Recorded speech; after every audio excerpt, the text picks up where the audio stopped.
मसूद के परिवार वाले भी मारे गए हैं। आपको लगता है कि बहुत बड़ा काम निपट गया ये? यस, मैसेज तो बिल्कुल अच्छा गया है, लेकिन काम अभी भी अधूरा है मेरे हिसाब से। अच्छा। कि इनकी जो टॉप लीडरशिप है, ये मसूद अजहर वगैरह, इनके साथ डील करना, इसके आगे मैं नहीं बोलूँगा कैसे डील करना, इनके साथ डील करना बहुत ज़रूरी है। पाकिस्तान की स्ट्रेटजी, उसकी सेना की स्ट्रेटजी, आईएसआई तो कितना एक्टिव रहते हैं, उनकी रणनीति क्या रहती है? पाकिस्तान को पता है कि कन्वेंशनल वॉर में हमारा और उनका कोई मुकाबला नहीं है, वो उनको भी पता है। वो धीरे धीरे आपको ब्लीड करते रहते हैं, जैसे वो कहते हैं कि विद 1000 कट्स। देश मांग कर रहा है कि पिछली बार तो 2 टुकड़े हुए थे, इस बार 4 टुकड़े होने चाहिए। एक्चुअली वो बुरी तरह से स्ट्रेच्ड हैं, अगर आप मुझे पूछो, उनकी आर्मी भी। अच्छा। और उनका जो सिक्योरिटी सिचुएशन है, इंटरनल सिक्योरिटी सिचुएशन, वो भी काफ़ी ख़राब है और गंभीर है। बलूच लिबरेशन आर्मी है जी। उन्होंने हाल ही में पिछले तकरीबन 3-4 महीने में पाकिस्तानी आर्मी को काफ़ी नुकसान पहुंचाया है। चाइना भी नहीं चाहेगा कि ये पूरी तरह एस्केलेट हो। हाँ। अगर हम इसमें उलझे रहें, वो उनके लिए और भी अच्छा है। रशिया का क्या रोल रहने वाला है सर? अमेरिका का क्या रोल रहने वाला है? अफगानिस्तान, टर्की पाकिस्तान के सपोर्ट में दिखाई दे रहा है। जैसे ही हमारा इनके साथ तनाव शुरू हुआ, उनकी एक नेवल शिप आके डॉक हुई पाकिस्तान में। बिल्कुल। अगेन वो एक मैसेज था कि हम इनको सपोर्ट करते हैं, क्लियर कट मैसेज था वो। जब भी ऐसा कुछ होता है तो इंस्टेंट एक्शन लेती है सेना, या फिर एक लंबी चौड़ी रणनीति बनाई जाती है और वेट एंड वॉच किया जाता है? जो ग्राउंड पे यूनिट्स डिप्लॉयड हैं, उन्हें मालूम है कि क्या करना है और ऐसी सिचुएशन में उनका क्या रोल है। सो उनका तो कार्रवाई डे 1, मतलब जिस टाइम हुआ उसी टाइम से शुरू हो जाती है। हमारे सामने पॉलिटिकल बयान आते हैं, दूसरा जो मीडिया कवरेज होती है। देश के हर आदमी को, चाहे वो पॉलिटिशियन हो, चाहे वो मीडिया में हो, चाहे वो आम नागरिक हो, ऐसी गंभीर सिचुएशन में अपनी रिस्पॉन्सिबिलिटी समझनी चाहिए। ये खुली छूट और बंद छूट क्या है? हमने कोशिश की है कि पाकिस्तान को मैसेज दिया जाए कि वो इस रास्ते से हट जाए, लेकिन अगर वो हटने को तैयार नहीं है तो फिर हमें उसको रास्ते पे लाना पड़ेगा। पॉलिटिकली काम सही हो रहा है आपके हिसाब से? जो ऑल पार्टी मीटिंग हुई थी, उसके बाद जो क्लियर मैसेज आया कि सारे पॉलिटिकल पार्टीज़ गवर्नमेंट के जो भी कार्रवाई चल रही है उसको 100% बैक करते हैं। जिस तरीके से आतंकवादी आए, उन्होंने मारा, धर्म पूछा, कलमा पढ़वाया, हिंदू मुस्लिम किया और चले गए, ये कैसा पैटर्न? एक रिलीजियस डिवाइड क्रिएट करने की डेफिनेटली इसमें कोशिश है। बिना लोकल सपोर्ट के क्या ये हमला हो सकता था? बिना लोकल सपोर्ट के मैं नहीं मानता कि ये हो सकता था। ना उनको इलाका पता, ना उनकी लोगों के साथ जानकारी है, वो अपने आप तो एक्ट कर नहीं सकते। नहीं कर सकते। इंटेलिजेंस फेलियर कह सकते हैं इसे? मैं इसको क्लासिकली इंटेलिजेंस फेलियर नहीं कहूँगा जी। इंटेलिजेंस एजेंसीज का जो सक्सेस है वो तो हमें कभी पता चलता नहीं है, लेकिन जब भी कुछ गलत होता है हम उनकी तरफ उंगली उठाते हैं। सलाम है सर देश की सेना को, आपको बहुत सलाम है सर।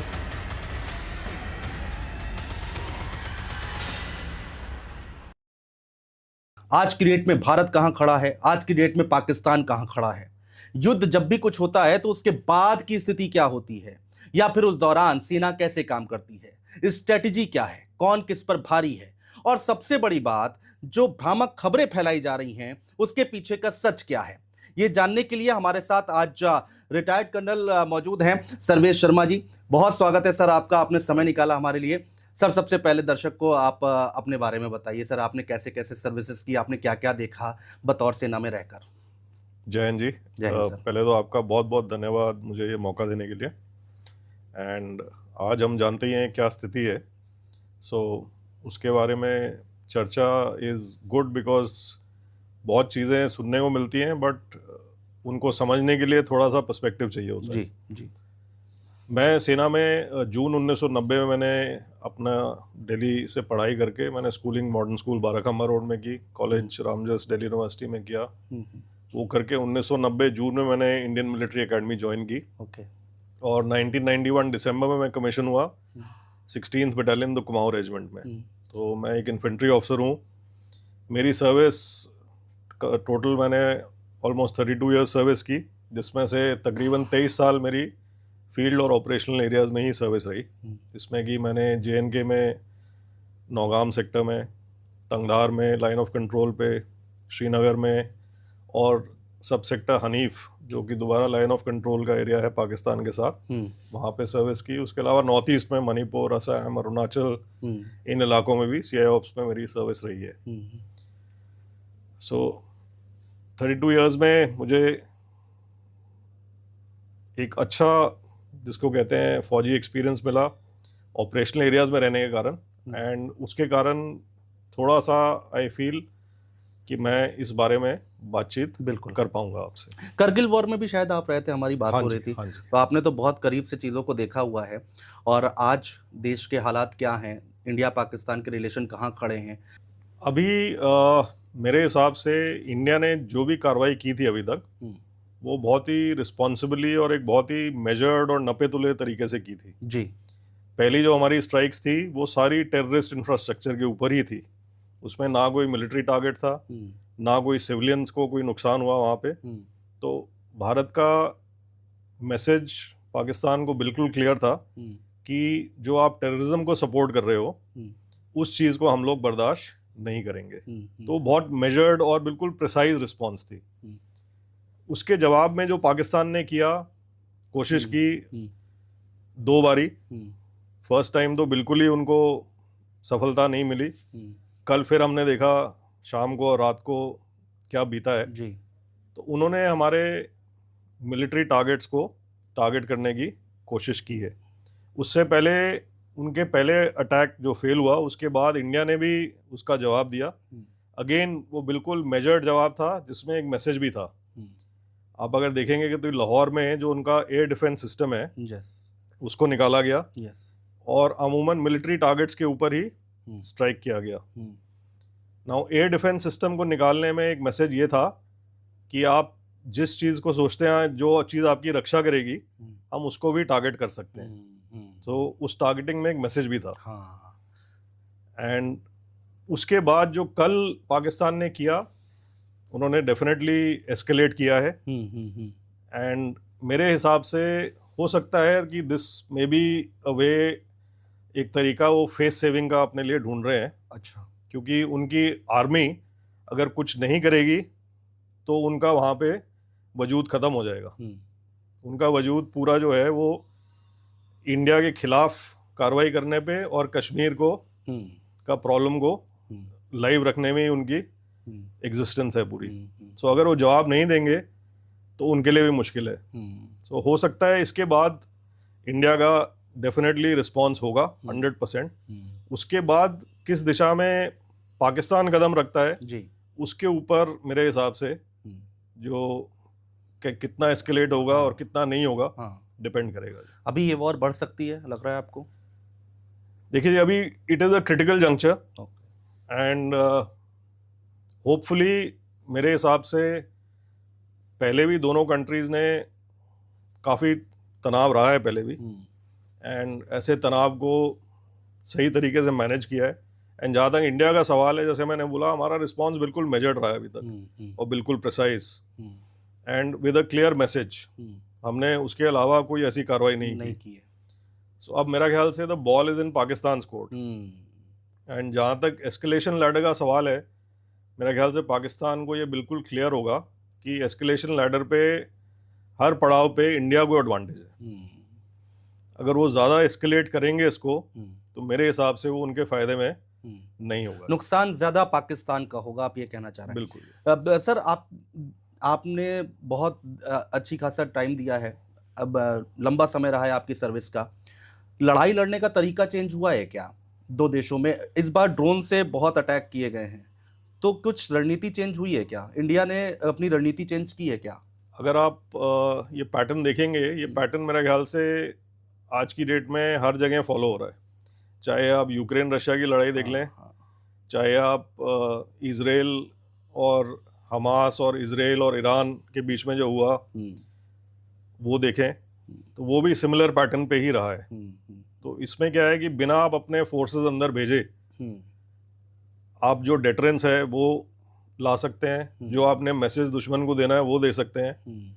सो आप एक बारी ट्रूप्स को अंदर भेज देंगे, जवानों को भेज देंगे, अपनी फौज भेज देंगे, तो एस्केलेशन का एक अलग लेवल हो जाता है। हाँ हाँ। तो ये उस थ्रेशोल्ड से नीचे है, लेकिन इसका इफेक्ट जो है ऑलमोस्ट बराबर है, may be in many ways बेहतर भी है। सो ये पैटर्न आज की डेट में विद द टेक्नोलॉजी अवेलेबल, इसका ये एडवांटेज डेफिनेटली है।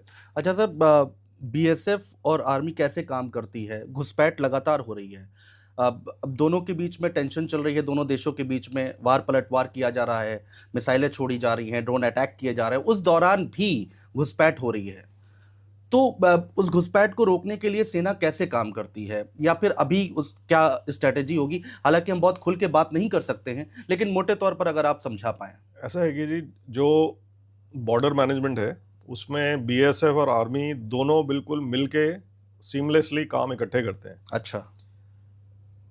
कई जगह पे जैसे जो आईबी वाला सेक्टर है उसमें बीएसएफ आईबी के लॉन्ग डिप्लॉयड रहती है, लेकिन ऐसे हालात में आर्मी भी उनको रीइंफोर्स करती है आगे जाके। अच्छा। वो अपनी बीओपीज पे रहते हैं ना, आर्मी अपने जो इलाके उनके लिए चुने हुए हैं वहाँ पे लग जाती है। एंड जहाँ तक लाइन ऑफ कंट्रोल का सवाल है, वहाँ पे आर्मी लगी हुई है और उनके साथ में बीएसएफ है। अच्छा।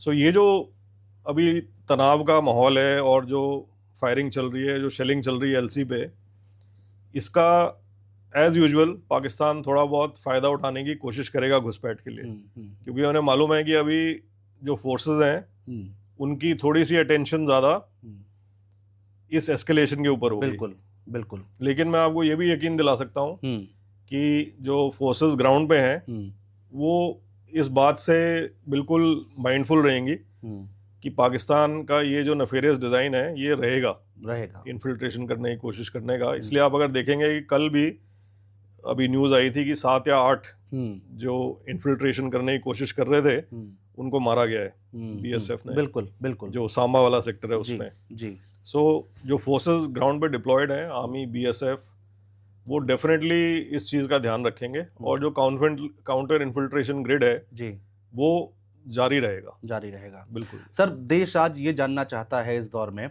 युद्ध के इस दौर में, कि हमारी रणनीति, हमारे हथियार और हमारी तैयारी कितनी है, भारत की कितनी है?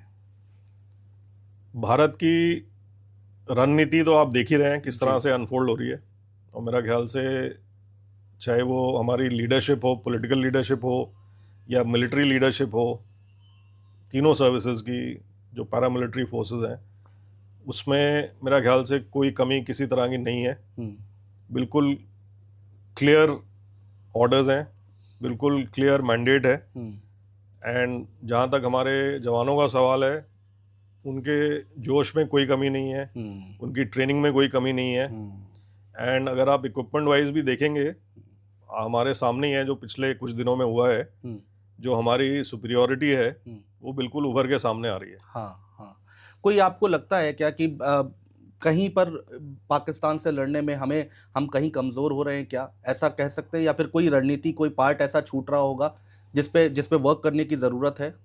मेरा ख्याल से कमज़ोरी अभी तक तो हमने किसी भी क्षेत्र में, स्फीयर में, चाहे हमारा पॉलिटिकल इंटेंट हो, चाहे हमारा मिलिट्री स्ट्रैटेजी हो, कहीं पे भी कमज़ोरी तो अभी तक नज़र नहीं आई है।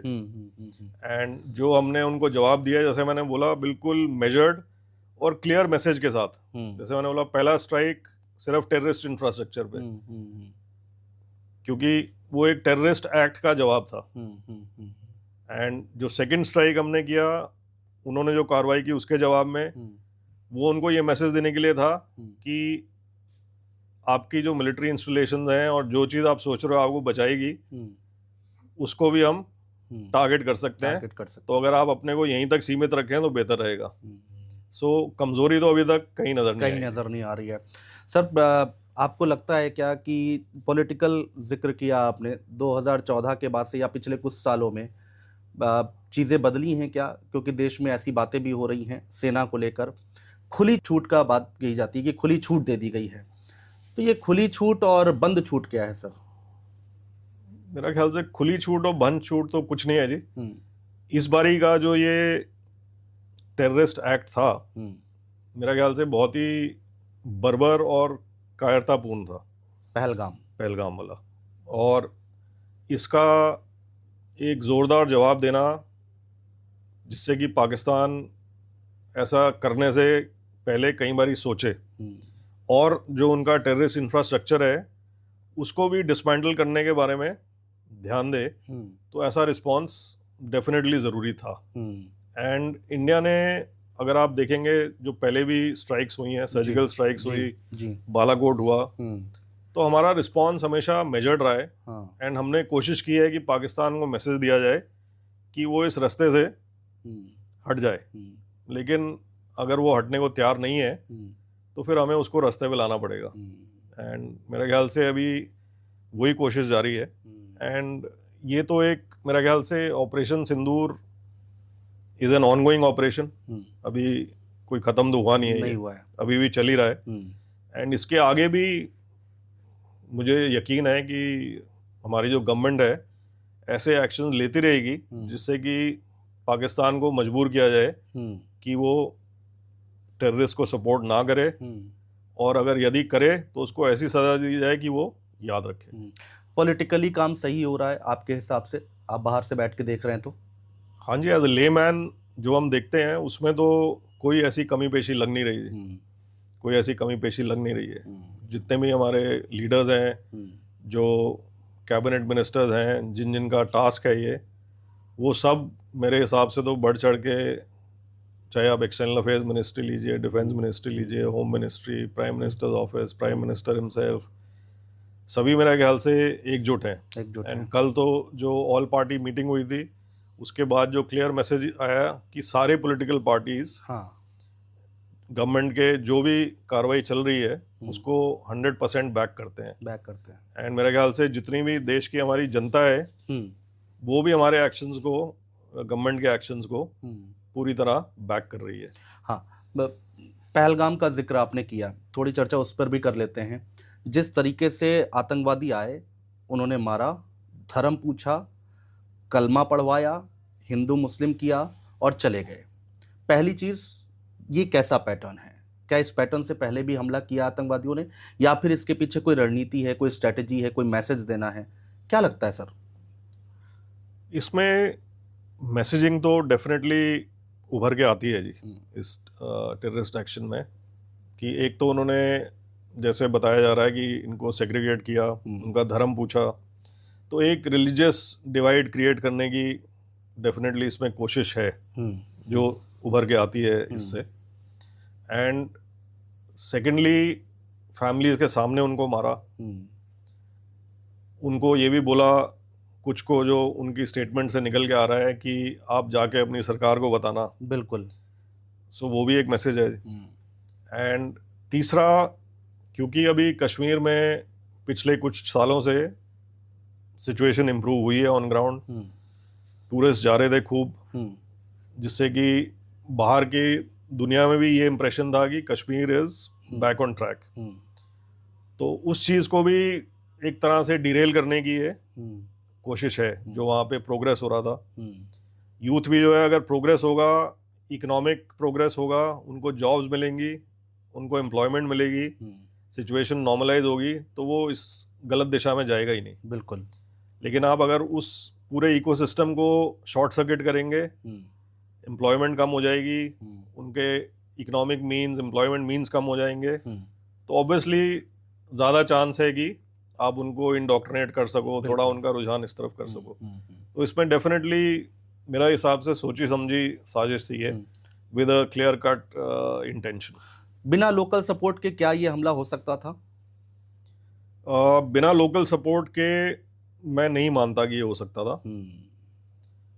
कुछ ना कुछ इनका नेटवर्क हमेशा रहता है, क्योंकि अगर आप देखेंगे इसमें कुछ 2-1 टेररिस्ट बोल रहे हैं जो कि पाकिस्तान के नेशनल हैं।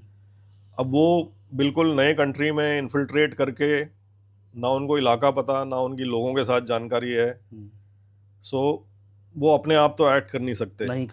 तो एक तो उनके साथ लोकल टेररिस्ट भी थे, उसके अलावा जो ओवरग्राउंड वर्कर्स का नेटवर्क है वो हमेशा कहीं ना कहीं उन्होंने इनको मदद की होगी। उसके बिना ऐसी कार्रवाई को अंजाम देना और इस तरह से वहाँ पे टाइम पे पहुँचना, वहाँ से निकल जाना, उनको इन्फॉर्मेशन मिल रही होगी कि अभी इतने टूरिस्ट हैं यहाँ पे, आप आ सकते हो, अभी जैसे उस दिन कह रहे हैं कि वहाँ कोई प्रेजेंस नहीं थी सिक्योरिटी फोर्सेस की, तो ये सब खबर उनको मिली होगी, इसीलिए उन्होंने ये कार्रवाई को अंजाम दे पाए। इंटेलिजेंस फेलियर कह सकते हैं इसे? मैं इसको क्लासिकली इंटेलिजेंस फेलियर नहीं कहूँगा जी। इंटेलिजेंस एजेंसीज तो भरसक प्रयास करती रहती हैं 24 घंटे, और उसके कारण बहुत से एक्शन ऐसे हैं जो कि ये नहीं कर पाते, जिसका हमें पता भी नहीं चलता।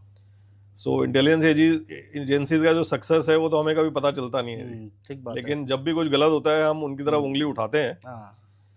बट 5-6 टेररिस्ट का मूवमेंट करना और इस तरह से स्ट्राइक करना 100% जो इंटेलिजेंस है वो नहीं मिल पाती जी। कई बार कोई लीड मिलती भी है, लेकिन आप जो डॉट्स हैं उनको ज्वाइन नहीं कर पाते, क्योंकि कहीं तक इनपुट मिली, उसके आगे प्रोग्रेस नहीं हो पाई।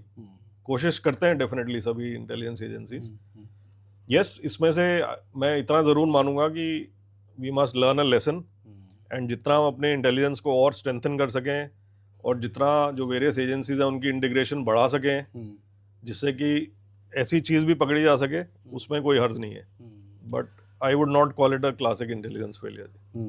हमने स्ट्राइक की पाकिस्तान के ऊपर इस पहलगाम हमले के बाद, उसके बाद कई आतंकी हैं जिनके ठिकानों पर हम लोगों ने स्ट्राइक किया और कई लोगों की जान भी गई, वहाँ पर कई आतंकी मारे गए, मसूद के परिवार वाले भी मारे गए हैं।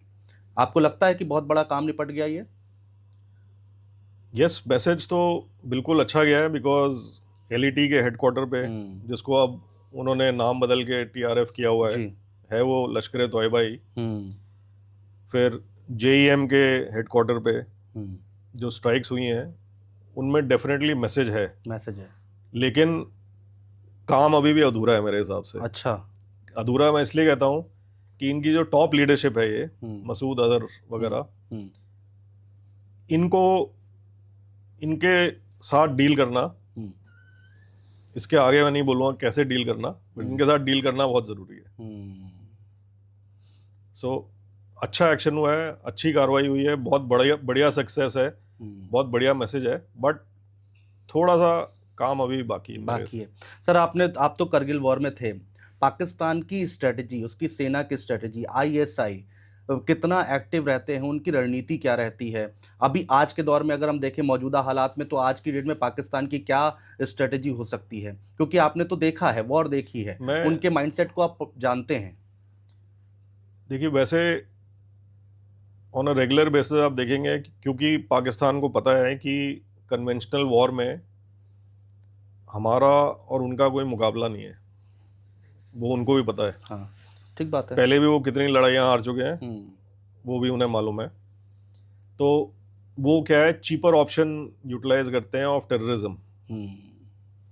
That is a cheaper option for them, जिसमें डिनाइबिलिटी भी है कि कल वो ये भी बोल सकते हैं कि भाई हमने तो किया नहीं, जैसे अभी भी बोल रहे हैं पहलगाम के लिए, एंड वो धीरे धीरे आपको ब्लीड करते रहते हैं, जैसे वो कहते हैं कि विद 1000 कट्स। सो ये उनकी नॉर्मल स्ट्रैटेजी रही है। अभी जहाँ तक आज की डेट के हालात हैं, इसमें पाकिस्तान कोशिश क्या करेगा, अगर आप पहले दिन भी देखें, उनके प्राइम मिनिस्टर ने स्टेटमेंट दे दी कि हमने इंडियन एयरफोर्स के 5 जहाज गिरा दिए, 3 राफेल गिरा दिए, इतने यूएवी गिरा दिए।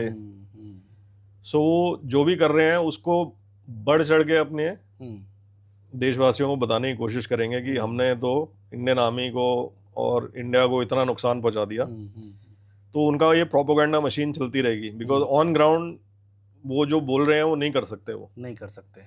सो ये प्रोपेगेंडा चलता रहेगा, और इसी प्रोपेगेंडा को हाइप करके मेरे हिसाब से वो एक्चुअली कोशिश करेंगे कि इसमें से एग्जिट करें किसी तरह से, डीएस्केलेट करके। जबकि मैसेज वो अपनी जनता को ये देने की कोशिश करेंगे कि हमने तो बहुत तगड़ा जवाब दिया इंडियन आर्मी को। सो पाकिस्तान अपनी आंतरिक ही दिक्कतों से बहुत जूझ रहा है। हम बात करें अफगानिस्तान की, हम बात करें तालिबान की, बलूचिस्तान एक अलग मुद्दा है उसके लिए। कहते हैं कि इस बार देश मांग कर रहा है कि पिछली बार तो 2 टुकड़े हुए थे, इस बार 4 टुकड़े होने चाहिए। तो उसको कैसे देखते हैं? पाकिस्तान की आंतरिक स्थिति तो अभी एक्चुअली वो बुरी तरह से स्ट्रेच्ड है, अगर आप मुझे पूछो। उनकी आर्मी भी, अच्छा, और उनका जो सिक्योरिटी सिचुएशन है, इंटरनल सिक्योरिटी सिचुएशन, वो भी काफ़ी खराब है और गंभीर है। वो पाकिस्तान को भी मालूम है।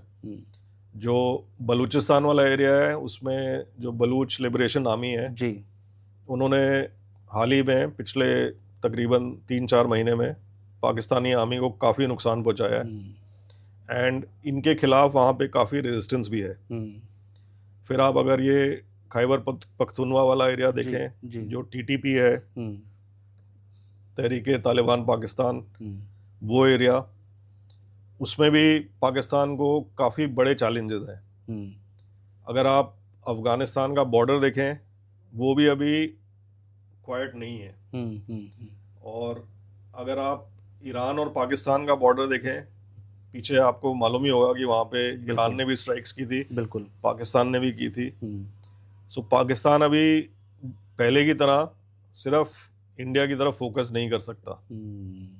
सो उनको उन इलाकों का भी देखभाल करनी पड़ेगी वाइल डीलिंग विद इंडिया, जो कि उनके लिए आसान नहीं है। आसान नहीं है। पाकिस्तान को हिम्मत कहाँ से मिल रही है? चाइना का बैक है?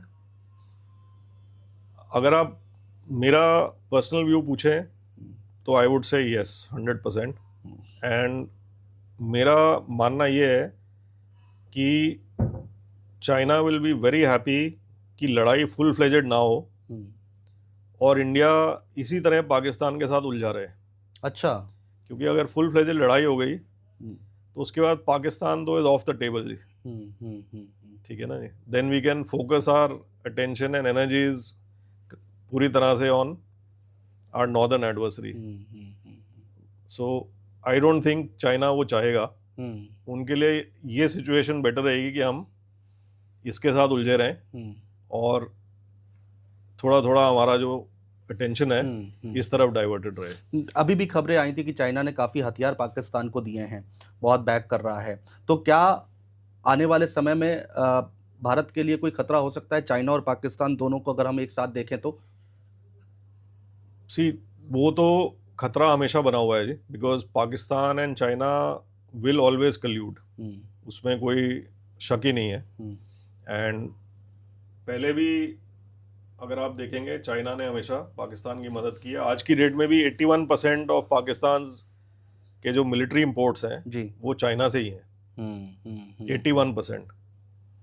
तो उनकी जो एयरफोर्स है almost completely Baring there F-16 जो उनके हैं, जो अमेरिकन है, बाकी सारे चाइनीज एयरक्राफ्ट हैं, चाहे J-17 हो, J-10 हो। उनका जो अदर मिलिट्री इक्विपमेंट है, 155mm हॉविट्जर्स हो, उनकी जो मिसाइल्स हैं, जो ड्रोन्स हैं, ये सब चाइनीज हैं। सो चाइना से तो उनको मदद मिल ही रही है, उसमें कोई शक ही नहीं है। एंड दूसरा क्या है, क्योंकि चाइना के साथ भी अभी रिलेशंस हमारे नॉर्मल नहीं है एंड कुछ बैकग्राउंड है उसकी भी रिसेंट पास्ट की, तो हमें अपने फोर्सेस को वहाँ पे भी तैनात रखना ही पड़ेगा। एंड अगर, जैसे मैंने बोला, मेरे हिसाब से चाइना भी नहीं चाहेगा कि ये पूरी तरह एस्केलेट हो। हाँ। अगर हम इसमें उलझे रहें वो उनके लिए और भी अच्छा है। और भी अच्छा है। खासकर जो अभी हाल ही में जो सिनेरियो रहा है आफ्टर द ट्रेड टैरिफ्स वगैरह और जो शिफ्ट्स हो रहे थे, तो उसके कारण चाइना भी चाहता है कि इंडिया ऊपर उभर के ना आ पाए। अब दो देशों में युद्ध हो रहा है, पूरी दुनिया में इसका असर पड़ेगा। रशिया का क्या रोल रहने वाला है सर? अमेरिका का क्या रोल रहने वाला है? अफगानिस्तान, टर्की पाकिस्तान के सपोर्ट में दिखाई दे रहा है। तो इस पूरे सिनेरियो को कैसे समझें? बिल्कुल जी। टर्की, मैं लास्ट वाले से शुरू होता हूँ। टर्की का अगर आप देखें, जैसे ही हमारा इनके साथ तनाव शुरू हुआ, उनकी एक नेवल शिप आके डॉक हुई पाकिस्तान में। बिल्कुल। अगेन वो एक मैसेज था कि हम इनको सपोर्ट करते हैं, क्लियर कट मैसेज था वो। फिर अभी कल भी खबर थी कि उनका एक ट्रांसपोर्ट एयरक्राफ्ट पाकिस्तान में लैंड हुआ है। अब वो क्या लाया उनके लिए, हथियार सामान क्या लाया, ये पता नहीं है, बट उनका एक मिलिट्री ट्रांसपोर्ट एयरक्राफ्ट कल भी वहाँ पे लैंड हुआ था, ये न्यूज़ में था। एंड टर्की ने ओपनली इनको सपोर्ट किया है। चंद एक और कंट्री जैसे मलेशिया वगैरह भी, उन्होंने भी थोड़ी सी ऐसी स्टेटमेंट्स दी हैं जो कि हमारे फेवर में नहीं है। जहाँ तक यूएसए का सवाल है, आज जो उनके वाइस प्रेसिडेंट ने स्टेटमेंट दी है कि वो इसमें पढ़ना नहीं चाहते। अब इसको दो तरह से देखा जा सकता है। एक तो ये तरीका देखने का कि आप बोलें कि दे आर नॉट इंटरेस्टेड, वो कह रहे हैं कि आप दोनों अपना मामला खुद ही देख लो, सुलझा लीजिए। दूसरा देखने का तरीका ये है कि वो इंडिया को बोल रहे हैं कि आपने जो करना है आप करिए, हम आप पे कोई किसी तरह का दबाव नहीं बनाएंगे, किसी तरह का प्रेशर नहीं डालेंगे, आपको जो एक्शन लेना आप लीजिए। तो इसको दोनों तरह से देखा जा सकता है। जहाँ तक रशिया का सवाल है, मेरे हिसाब से पहले और अब में थोड़ा सा फर्क है। अच्छा। वो फर्क इसलिए है कि जब से रशिया यूक्रेन वॉर शुरू हुई है, रशिया काफ़ी मिलिट्री इक्विपमेंट चाइना से भी इंपोर्ट कर रहा है अभी to sustain their war effort. So वो एक उनकी थोड़ी सी कंपल्शन हो सकती है, कमजोरी, जो भी आप उसको मानिए। चाइना थोड़ा दबाव बना सकता है, चाइना थोड़ा दबाव बना सकता है, और रशिया का जिस तरह से पहले सपोर्ट था वो अब नहीं दिख रहा है। हो सकता है उस फॉर्म में ना मिले। मेरा ये मानना है, स्पेशली आफ्टर जब से ये रशिया और यूक्रेन वॉर शुरू हुई है और इनका चाइनीज के साथ थोड़ा सा मेल मिलाप बढ़ा है, इन्होंने उनसे वेपन्स और इक्विपमेंट भी लिया है काफ़ी। So to sustain that war effort इनको चाइना की ज़रूरत है अभी। तो थोड़ा टेंशन है हमारे लिए, भारत के लिए, इस सिचुएशन को देखते हुए, या फिर इस पे काम करना सरकार ने शुरू कर दिया होगा, इसमें कोई दो राय नहीं? डेफिनेटली इस पे तो गवर्नमेंट 100% इसके बारे में जागरूक होगी, इसमें कोई डाउट ही नहीं है। एंड अगर आप अभी भी देखेंगे, रशिया से अभी भी हमने वो शोल्डर फायर्ड मिसाइल्स लिए हैं, ऐसी बात नहीं है। हाल ही में हमने जो ईगला 1S I think shoulder fired missiles हैं, वो ईगला हमारे पास पहले भी हैं, अभी हमने फ्रेश ऑर्डर प्लेस किया है। सो वो हम अभी भी हमने लिया है। प्लस इंडिया के आज की डेट में दुनिया में और कंट्रीज के साथ भी रिलेशंस बहुत अच्छे हैं, और पहले की तरह बाइपोलर वर्ल्ड तो अभी है नहीं कि हम एक देश के साथ अलाइंड थे, बाकी एक दूसरे देश के साथ अलाइंड थे और वो ब्लॉक्स बने हुए थे। अभी वो वाला सिस्टम तो नहीं है, और इंडिया के भी जो आइडेंटिटी है वो काफ़ी चेंज हो चुकी है इन द वर्ल्ड ऑर्डर। सो हमारे बाकी देशों के साथ भी रिलेशन बहुत बढ़िया है। सो हमारा अपना डिफेंस मैन्युफैक्चरिंग भी पहले से काफ़ी उभर के आ गया है। सो मुझे लगता नहीं कि ऐसी कोई प्रॉब्लम आएगी, ऐसा नहीं लगता है। सर, आप ने तो सेना में बहुत समय बिताया है, और जब भी ऐसी कोई हमले की खबर आती है, पहलगाम जैसा कोई अटैक होता है, उस वक्त सेना के जवान जो होते हैं उनका मानसिक तौर पर वो क्या सोच रहे होते हैं, देश जानना चाहता है। उस समय आप लोग क्या कर रहे होते हैं, क्या सोच रहे होते हैं, क्या करने का मन करता है? सर एक बार प्लीज़ एक्सप्लेन करें। जब भी कोई ऐसा, जैसे मैंने बोला, ये तो बहुत ही बर्बरतापूर्वक एक्शन था, जब भी ऐसा होता है जवानों का मेरा ख्याल से जोश और बढ़ता है, उनकी देश के प्रति जो प्रतिबद्धता है वो और बढ़ती है। एंड हम लोग जो है तैयारी के मोड में भी शुरू हो जाते हैं, क्योंकि हमें मालूम है कि ऐसा होने पे हमें बुलाया जा सकता है कुछ करने के लिए। सो वो जो एस्पेक्ट है वो भी फैक्टर इन हो जाता है कि जो ट्रेनिंग वगैरह स्पेसिफिकली, ऐसा नहीं कि वैसे हम ट्रेनिंग नहीं कर रहे, वो तो कर ही रहे हैं, बट उस टाइम पे थोड़ा सा उसके ऊपर और जोर दिया जाता है। फिर जैसे आप ये काउंटर इन्फिल्ट्रेशन मेजर्स वगैरह, इनको और स्ट्रॉन्ग कर दिया जाता है, जो हमारा डिफेंसिव पोस्चर है उसको और बेटर किया जाता है। तो ये सब एक्शन साइमल्टेनियसली शुरू हो जाते हैं। जब भी ऐसा कुछ होता है तो इंस्टेंट एक्शन लेती है सेना, या फिर एक लंबी चौड़ी रणनीति बनाई जाती है और वेट एंड वॉच किया जाता है? जो टैक्टिकल लेवल है जी, उसको वो तो वहाँ पे तो एक्शन जो है इंस्टेंटली शुरू हो जाता है। जो ग्राउंड पे यूनिट्स डिप्लॉयड हैं उन्हें मालूम है कि क्या करना है और ऐसी सिचुएशन में उनका क्या रोल है। सो उनका तो कार्रवाई डे 1, मतलब जिस टाइम हुआ उसी टाइम से शुरू हो जाती है। उसके ऊपर जो लेवल्स हैं उनमें यस डेफिनेटली स्ट्रैटेजी बनती है, प्लानिंग होती है, एंड सब चीज़ें अलाइन करनी पड़ती हैं टुवर्ड्स अ पर्टिकुलर एम। सो अब एम, जैसे जब हमारे प्रधानमंत्री ने तीनों चीफ्स को बुलाया, डिफेंस मिनिस्टर, NSA वगैरह बैठक की, उसमें उन्होंने एम क्लियर किया हुआ कि भाई इस बार ही हमारा ये एम है। तो उसके बेसिस पे डिफेंस सर्विसेज ने CDS के अंडर अपनी प्लानिंग की होगी कि भाई इस एम को कैसे अचीव किया जाए, बाकी इन एजेंसीज के साथ जो हमारी हैं, इंट एजेंसीज वगैरह वगैरह, उन सबको शामिल करके कि भाई इस एम को कैसे हम लोग अचीव कर सकते हैं। सो वो प्लानिंग भी साथ साथ होती है definitely at various levels. Sir, hill area पर हमने देखा है, करगिल हुआ था तो हमें बहुत परेशानी हुई थी और काफ़ी लंबी वॉर चली थी। अभी भी फोकस पीओके पर है, तो उसको आप कैसे देखते हैं? कितनी बड़ी चुनौती है?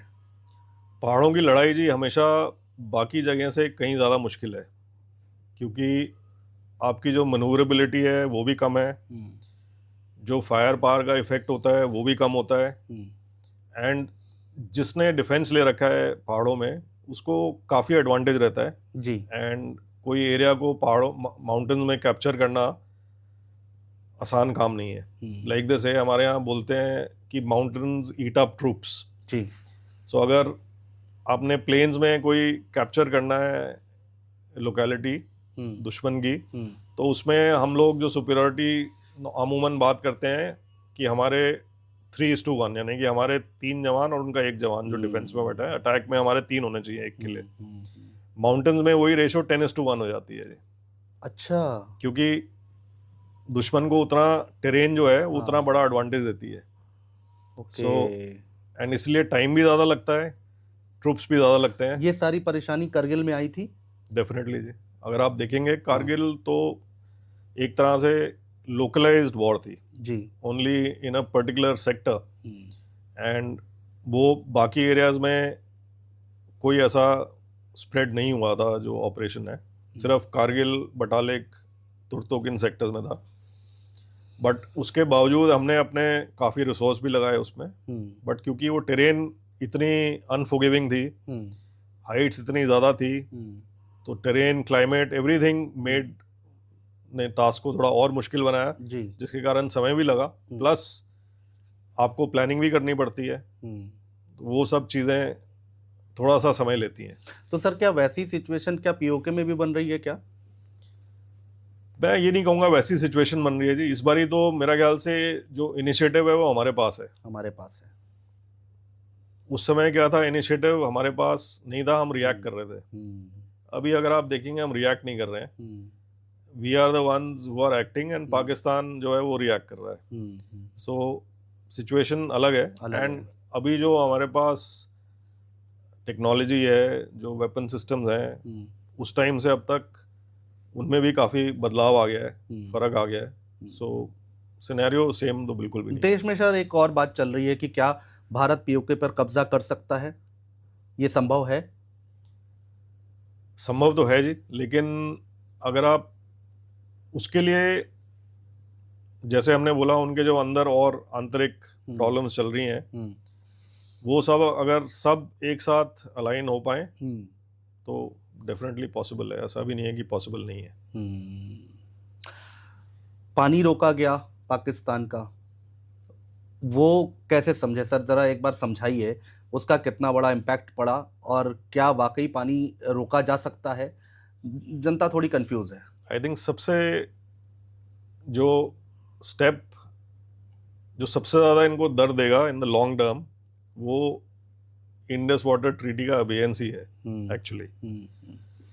अभी भी ऑल्दो एक्सपर्ट्स कहते हैं कि हमारे पास उतनी अभी आज की डेट में क्षमता नहीं है कि हम वाटर स्टोर कर सकें, डाइवर्ट कर सकें कंप्लीटली।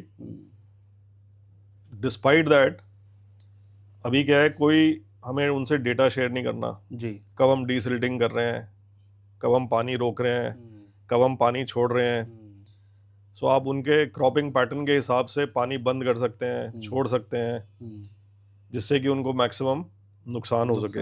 एंड अगर आप देखेंगे लास्ट 15-20 दिन में ही कई एक ऐसे एक्शंस लिए गए हैं, कई एक डैम्स को चालू किया गया है जी, दोबारा से, पानी रोका गया है, कहीं पे पानी छोड़ा गया है, and I am sure in the next 5-6 साल के अंदर अंदर एक कंसर्टेड एफर्ट रहेगा कि जो हमें इंफ्रास्ट्रक्चर चाहिए इनको और स्क्वीज करने के लिए, बिल्कुल, वो भी बन सके। एंड ये सिर्फ पानी नहीं है जी, अगर आप देखेंगे जो नॉन मिलिट्री मीन्स जिनको कह सकते हैं, उनमें आप क्या क्या चीज़ों से अपने एडवर्सरी को प्रॉब्लम क्रिएट कर सकते हो जी? जी।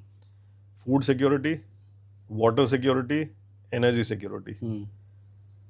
तो वाटर सिक्योरिटी से तो ये डायरेक्टली लिंक्ड है ही, ये फूड सिक्योरिटी से भी लिंक्ड है पाकिस्तान के जी। क्योंकि जो इंडस रिवर है, रादर इंडस से अगर आप देखेंगे, ये सिंध से अपनी कैनाल्स निकाल रहे हैं up till Punjab for irrigation इन पंजाब। तो इनको इंडस का जो पानी है वो दैट इज वेरी बहुत इंपॉर्टेंट है। सो इनकी फूड सिक्योरिटी भी इफेक्ट होती है, एंड पानी से ही इनकी एनर्जी सिक्योरिटी भी इफेक्ट होती है। बिल्कुल। सो जो तीनों नॉन मिलिट्री मीन्स हैं, वो भी आप इस इंडस वाटर ट्रीटी को अबेंस में रख के उन तीनों पे भी आप एक तरह से उनको उन पे लड़ाई छेड़ रहे हैं। सर, पाकिस्तान हमेशा, हमने पिछली बार जब एयर स्ट्राइक की थी तो परमाणु हमले की धमकी दे रहा था, और इस बार भी कई उनकी तरफ से ऐसे नेता हैं, मंत्री हैं जो बातें करते हैं, लीडर्स हैं जो इस तरह की बातें करते हैं, उसको कैसे देखा जाए? देखिए, ये तो फैक्ट है कि हम दोनों न्यूक्लियर आर्म्ड नेशन हैं। इंडिया एक बहुत रिस्पॉन्सिबल नेशन है। अगर आप देखेंगे, इस टाइप की कोई भी loose statement about use of nuclear weapons वगैरह इंडिया की तरफ से कभी नहीं आएगा। एंड हमारी जो पॉलिसी है वो है no first use, stated policy है हमारी। बट अगर दुश्मन ने कोशिश की न्यूक्लियर वेपन इस्तेमाल करने की और उसको किया, तो उसका जो रिस्पॉन्स है वो इतना तगड़ा होगा हमारे पॉलिसी के हिसाब से कि उनको उसके बाद वो उठ नहीं पाएंगे। सो पाकिस्तान को ये भी मालूम है, उनको ये भी मालूम है हमारे पास कितने वॉरहेड्स हैं आजकल। तकरीबन अंदाज़ा है दोनों को, हमें भी उनका है, उनको भी हमारा है। एंड ये जो है, ये एक कमज़ोरी की निशानी है। ये जो धमकी देना न्यूक्लियर वॉर की, ये एक्चुअली एक कमज़ोरी की निशानी है, क्योंकि उन्हें मालूम है कि कन्वेंशनल वॉर में वो हमारा शायद मुकाबला नहीं कर पाएंगे। एंड एक तरह की वो डेटरेंस बनाने के लिए ये धमकी हर बारी देते हैं कि हम लोग सब कुछ इस्तेमाल करेंगे इंक्लूडिंग न्यूक्लियर वेपन्स। उनके अगर आप प्राइम मिनिस्टर से लेके नीचे तक देखें, सबने ये स्टेटमेंट दी है, सबने दी है। सो लेकिन मेरा मानना ये है कि उन्हें भी मालूम है कि अगर उन्होंने इस्तेमाल किया तो शायद उनके देश का फिर वजूद ही मिट जाएगा। ये उनको बिल्कुल क्लियर है। सर, कोई नहीं अगर नहीं करेंगे, और अगर कोशिश करते हैं तो क्या हमें पहले से पता चल जाएगा? मतलब आम दर्शक समझना चाहता है ये सारी बातें, तो क्या हम उस पर पहले से तैयारी कर सकते हैं, या अगर ऐसा कुछ होता है तो देश की जनता क्या सावधानी बरते, या फिर सरकार क्या करेगी? वो पूरा सिनेरियो समझना चाह रहे हैं। इंडिया ने डेफिनेटली जी इन जगहों पे जहाँ इनकी डिलीवरी सिस्टम्स हैं, जहाँ इनके वॉरहेड्स हैं, उन सब जगहों पे नज़र बनाई हुई होगी। हमारी तो अपनी मिलिट्री सैटेलाइट्स भी हैं इंडिया की। सो उन एरियाज़ पे नज़र रखना आज की डेट में कोई मुश्किल काम नहीं है। ठीक बात है। प्लस आपके पास और बहुत साधन है इंटेलिजेंस के, from human intelligence to electronic intelligence, and और बहुत इंडिकेटर्स मिलते हैं जी ऐसी चीज़ के, जिनके ऊपर डेफिनेटली जो इंडियन एजेंसीज हैं, जो लोग इस पे काम कर रहे हैं, उनकी नज़र बनी हुई होगी, guaranteed. And I am sure कि कुछ ऐसा होगा तो हमें, गवर्नमेंट को एटलीस्ट, डेफिनेटली उसकी खबर लग जाएगी। ऐसी बात नहीं है। एंड जैसे मैंने बोला, अगर स्ट्राइक होता है तो उसके बाद इंडिया के पास तो ट्रायड है, यानी कि हम उसको ग्राउंड से भी इस्तेमाल कर सकते हैं, एयरफोर्स भी उसका इस्तेमाल कर सकती है, एंड नेवी में सरफेस मिसाइल्स और सबमरीन्स दोनों में कैपेबिलिटी है। सो हमारी रीच तो उनसे कहीं ज़्यादा है एक्चुअली, एंड ये उनको मालूम है। लोग ये भी सवाल करते हैं कि भाई परमाणु हथियार जो हैं पाकिस्तान के, वो सरकार के अंडर हैं या सेना के अंडर हैं, यही नहीं पता है वहाँ पर। और अगर सेना के अंडर हैं तो कितना खतरा है, सरकार के अंडर हैं तो कितना खतरा है? सुनने में तो ये आता है कि उनके जो परमाणु हथियार हैं वो शायद उनकी सेना के कंट्रोल में है, जो कि एक्चुअली अगर देखा जाए तो एक अच्छी चीज़ नहीं है। एंड एक न्यूक्लियर आर्म नेशन में इस टाइप का प्रोटोकॉल नहीं होना चाहिए। नहीं होना चाहिए। न्यूक्लियर वेपन्स पे सिविलियन कंट्रोल बहुत ही ज़रूरी है, जिससे कि जो आपकी अप्रोच है वो बैलेंस्ड रहे एंड कोई इरेशनैलिटी के कारण ऐसी चीज़ ना हो जो कि अवॉइडेबल हो या जो नहीं होनी चाहिए। बिल्कुल। एंड खबर जो आती है, बाकी तो इन चीज़ों का इनसाइड डिटेल तो मैं भी नहीं बता पाऊंगा, because these are of very very secret, बहुत सीक्रेटिव नेचर की चीज़ें हैं ये, बट सुनने में ही आता है। एंड बट मेरा मानना ये है कि पाकिस्तान आर्मी भी इस चीज़ की माइंडफुल रहेगी कि इंडिया की क्या कैपेबिलिटीज़ हैं, एंड अगर उन्होंने कोई ऐसा मिस एडवेंचर किया तो हमारा क्या रिस्पॉन्स रहेगा, तो उसमें तो उनको भी कोई शक नहीं होगा। सर थोड़ा आईएसआई पे बात कर लेते हैं। आतंकवादियों को घुसपैठ कराना, फेक करेंसी, क्या पैटर्न है आईएसआई का और क्या स्ट्रेटेजी रहती है?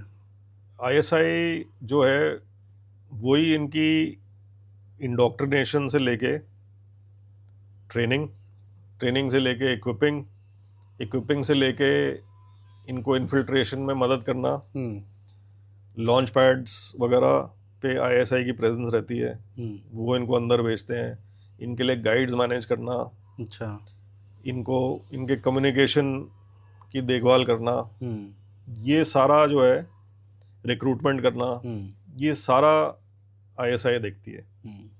एक बड़ा इंटरेस्टिंग फैक्ट है, अगर आप देखेंगे जो इनके पाकिस्तान के प्रेजेंट आर्मी चीफ हैं जी, पुलवामा अटैक जब हुआ जी, तब यही इनके आईएसआई के चीफ भी थे। ठीक है जी। तो अब आप अगर थोड़ा सा डॉट्स को जोड़ेंगे तो आपको लकीर बनती दिखेगी। बिल्कुल। सो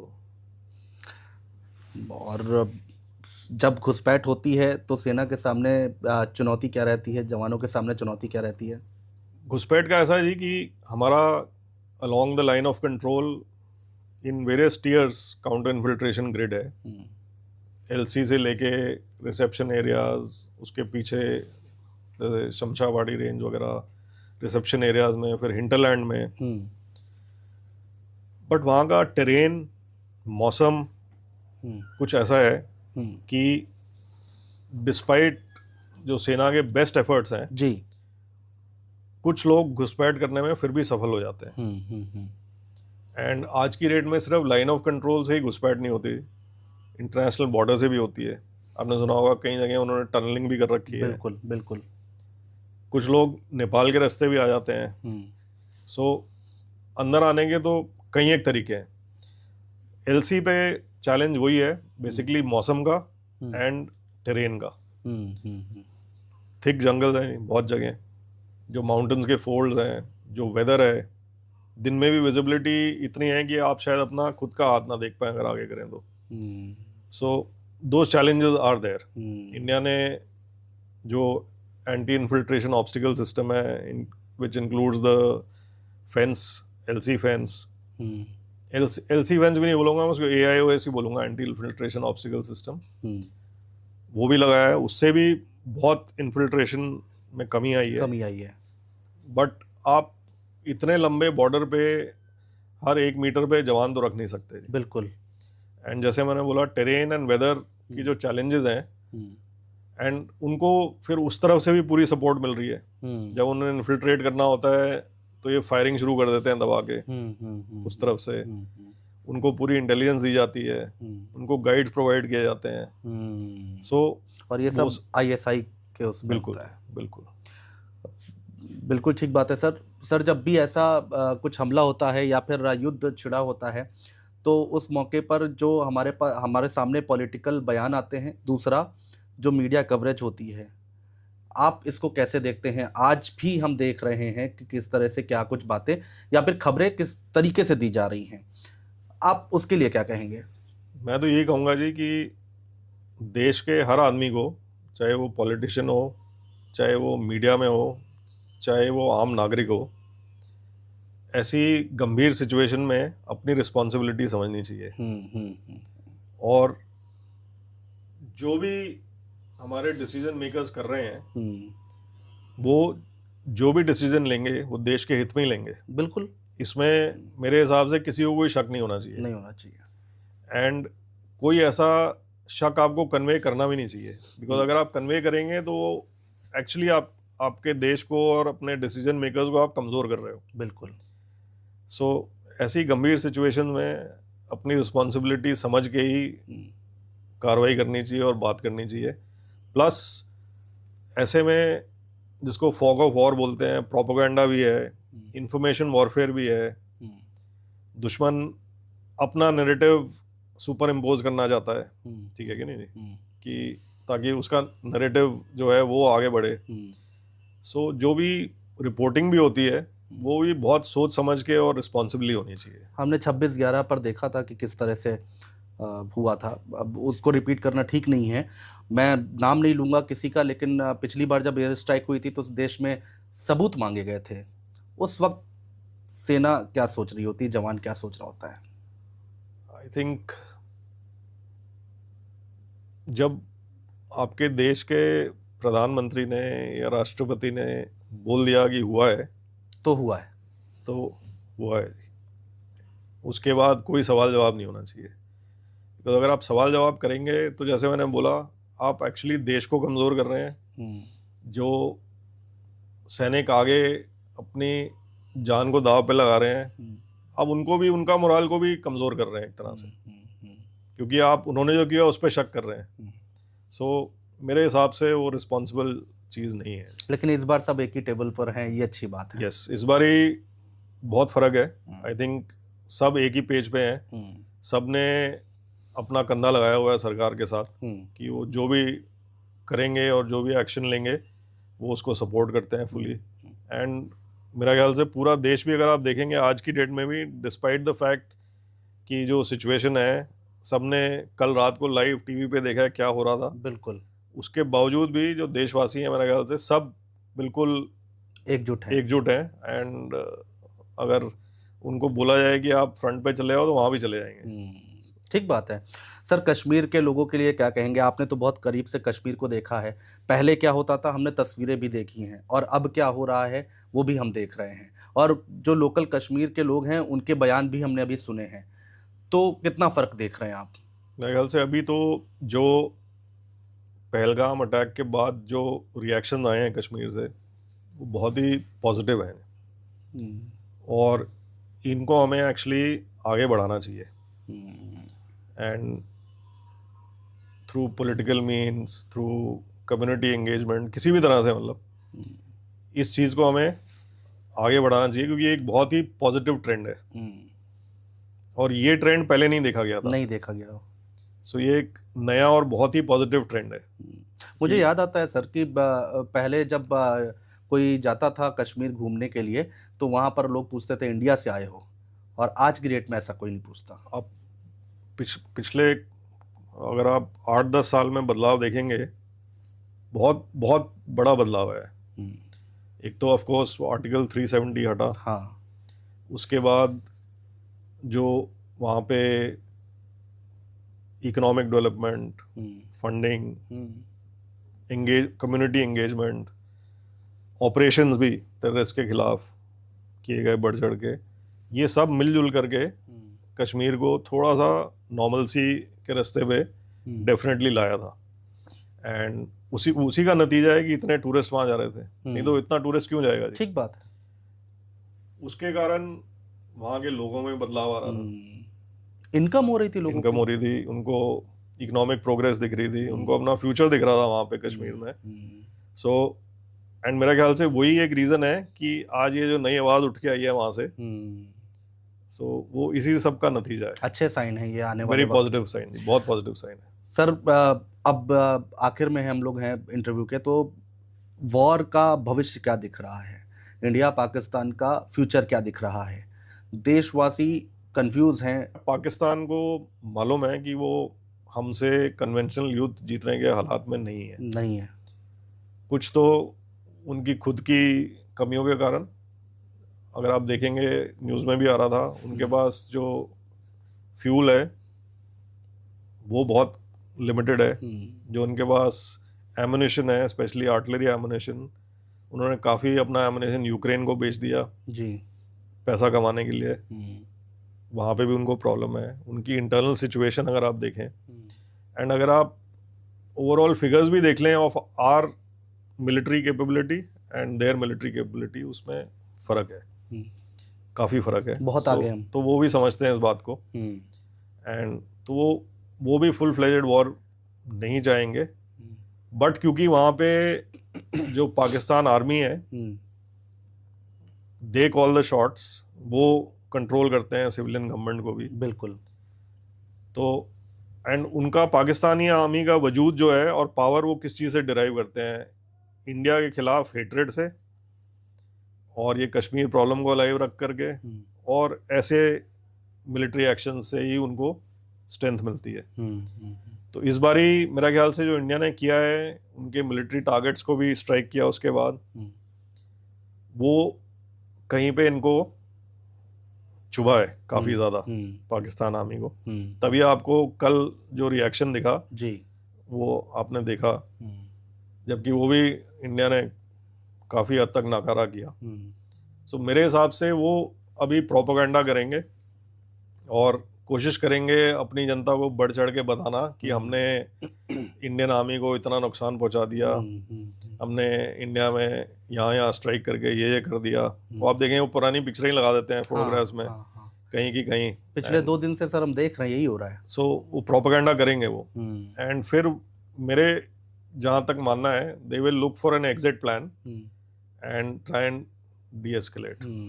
इंटरनेशनली थोड़ा मूव करने की कोशिश करेंगे पाकिस्तानी। वो कर ही रहे हैं ये। हम्म, अगर आप देखें, यूएन सिक्योरिटी काउंसिल में भी गए थे, वहाँ क्लोज डोर मीटिंग हुई, इन्होंने वो टीआरएफ, लश्कर तोयबा का जो फ्रंट नेम है, उसको भी हटवाया उस स्टेटमेंट से। So, वो सब कोशिश करेंगे ये, बट पाकिस्तान का जो स्टेचर है और जो आज इंडिया का स्टेचर है in the I would say world order, उसमें ज़मीन आसमान का फ़र्क है।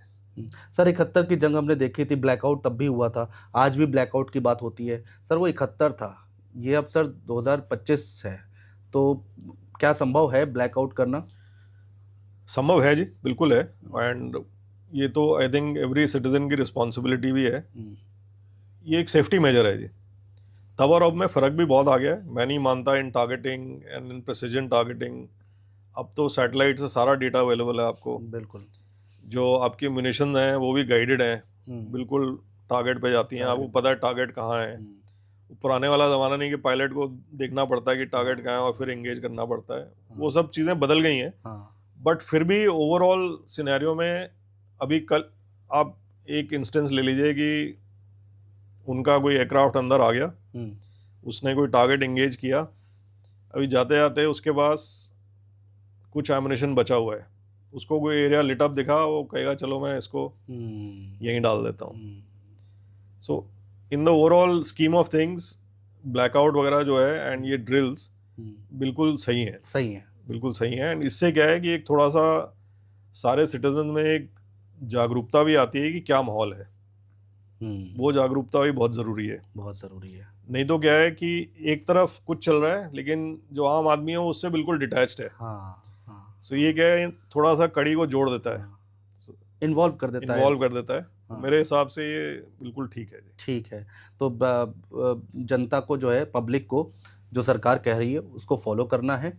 और अगर ब्लैकआउट होता है तो ब्लैकआउट करिए, बिल्कुल, ये सिक्योरिटी पर्पज से बहुत महत्वपूर्ण है। बिल्कुल, ठीक है सर, बहुत शुक्रिया। सलाम है सर देश की सेना को, आपको बहुत सलाम है sir. Thank you so much. आप लोगों की वजह से हम लोग सेफ रहते हैं, और आज हम देख रहे हैं कि क्या हो रहा है देश में, और सेना ना अगर ना होती तो क्या होता।